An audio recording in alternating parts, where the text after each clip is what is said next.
Social মিডিয়াতে আমি অনেকবার দেখেছি এই বেলা শেষে পার্ক সম্পর্কে।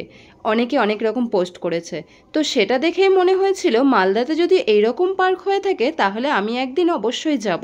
আর সেই অনুযায়ী আমরা যেদিন শপিং করতে গিয়েছিলাম মালদাতে, সেদিনই কিন্তু শপিংয়ের পর সময় বের করে চলে গিয়েছিলাম আমরা এই পার্কে।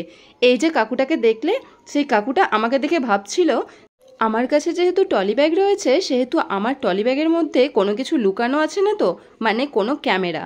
তো ফ্রেন্ডস, কেন আমাকে এই কথাটা জিজ্ঞেস করলো বলো তো, যে ক্যামেরা আছে কি না?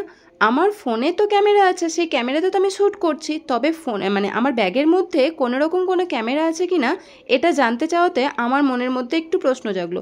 যাই হোক, আমি মানে আমার মন থেকে কোনো রকম উত্তর কিন্তু খুঁজে পেলাম না। জায়গাটা যদিও খুব সুন্দর, তবে সামনে যে দেখতে পাচ্ছ ওই গ্রিন কালারের যে ওপরে যে ছাদের মতো কিছু করা রয়েছে সেগুলো কিন্তু বসার জায়গা। তো এত বড় জায়গা নিয়ে এই পার্কটা করা হয়েছে, কি আর বলবো তোমাদেরকে। দেখতে বেশ সুন্দর, তবে শীতের সময় এখানে এসে ঘুরতে বেশ ভালো লাগবে। বোটিংয়ের ব্যবস্থাও রয়েছে। আর আমার ছেলে প্রথমে ঘুমিয়েছিল আর কিছুক্ষণ পরেও উঠে গিয়েছিল। দেখো সামনে কত জল দেখতে পাচ্ছ। হ্যাঁ, এখানে স্নান করে না। চলো ওদিকে দাঁড়াও, ছায়াতে দাঁড়াও।